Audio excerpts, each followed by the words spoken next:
नमस्कार, times of Swaraj में आप सबों का स्वागत है और मैं हूं संतोष सिंह। और आज हम टाइम्स ऑफ स्वराज में एक ऐसे विषय पर चर्चा करने जा रहे हैं जिन विषय पर बात करना बेमानी ही है, क्योंकि किसी को कोई मतलब नहीं है। लेकिन मेरी तो अपनी एक अलग लड़ाई है। हम अपने अंदाज में चीज़ों को लेते रहते हैं, अपने नज़रिया से चीज़ों को देखते रहते हैं। ये अलग बात है कि उसको लेकर जितनी ताकत से जनता का रिस्पांस मिलना चाहिए था वो रिस्पांस नहीं मिलता है। हम बात नीट की परीक्षा कर रहे हैं। अभी थोड़ी देर पहले जो नीट की परीक्षा को लेकर जो जानकारी हमें मिली है कि इस जून में फर्स्ट या सेकंड वीक में नीट का रिजल्ट जारी हो रहा है। 4 जून को आपको आंसर की जो है सभी जारी हो जाएगा, मतलब जल्द ही नीट का रिजल्ट जारी हो जाएगा। जबकि बिहार पुलिस ने और बिहार पुलिस की इकोनॉमिक ऑफेंस ने पूरी रिपोर्ट नीट के दिल्ली कार्यालय को भेजा है कि किस तरीके से प्रश्न पत्र लीक हुआ था।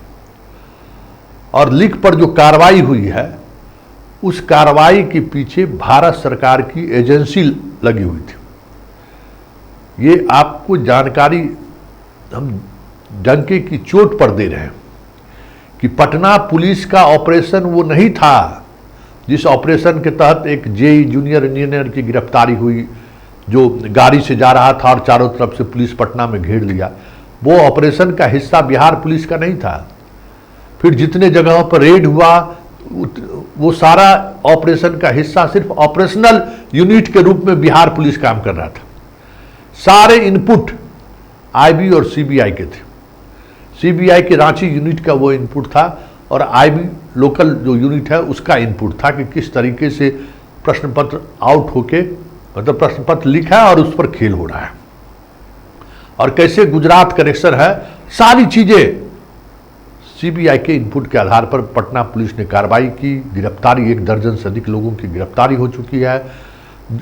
सॉल्वर गैंग कैसे प्रश्न पत्र लीक करवाया, फिर कैसे पूरी रात उन लोगों को रटवाया, क्योंकि ऑब्जेक्टिव सवाल है। ये सारी चीज़ें हुई हैं, सारी चीज़ें ऑन रिकॉर्ड है और उन ऑन रिकॉर्ड दस्तावेज को नीट के पास भेजा गया है, जो एग्जामिनेशन कंट्रोलर है उनके पास भेजा गया है। फिर भी वो आमादा है रिजल्ट जारी करने के लिए। तो ये तो वहीं हो सकता है ना जहाँ का समाज मरा हो, जहाँ के समाज की सारी संवेदनाएं खत्म हो गई हो, संवेदनशीलता खत्म हो गई हो, कि बच्चों को पढ़ाने में लाखों लाख रुपया कोचिंग संस्थान वाले को देते हैं कि मेरा बेटा डॉक्टर बन जाए। और उस खेल में किस तरीके से सॉल्वर गैंग हजारों बच्चों के भविष्य के साथ खेल रहा है। लेकिन फिर भी हम सब लोग चुप हैं। ये चुप नहीं है, हम लोग भी उसी जुगत में लगे हुए हैं, उसी जुगाड़ में लगे हुए हैं कि हमारा बेटवा को भी पैसा लेके, हमारा बेटिया को भी पैसा लेके डॉक्टर बना दीजिए। इसलिए ये समस्या है।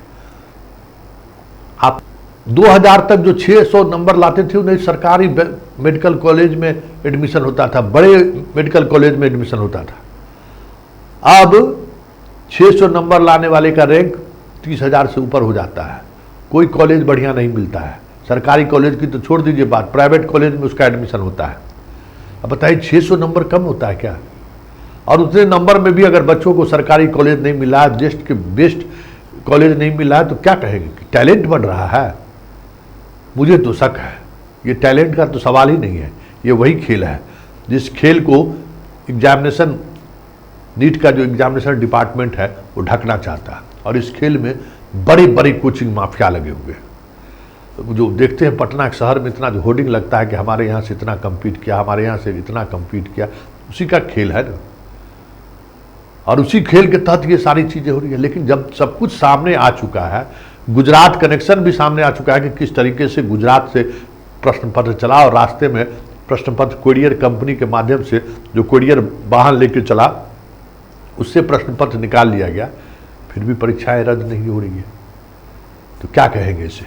गार्जियन सब सोए हुए हैं, रद्द नहीं हो रहा। तो हाई कोर्ट, सुप्रीम कोर्ट भी तो है, लेकिन कोई नहीं, सब चुप है। क्योंकि जो प्रभावशाली लोग हैं जो लड़ सकते हैं सिस्टम से, हमें लगता है कि वो इसी जुगत में लगे रहते हैं कि चलो इधर से नहीं तो उधर से ही सही किसी तरीके से बेटा और बेटी को डॉक्टर बना लेना है।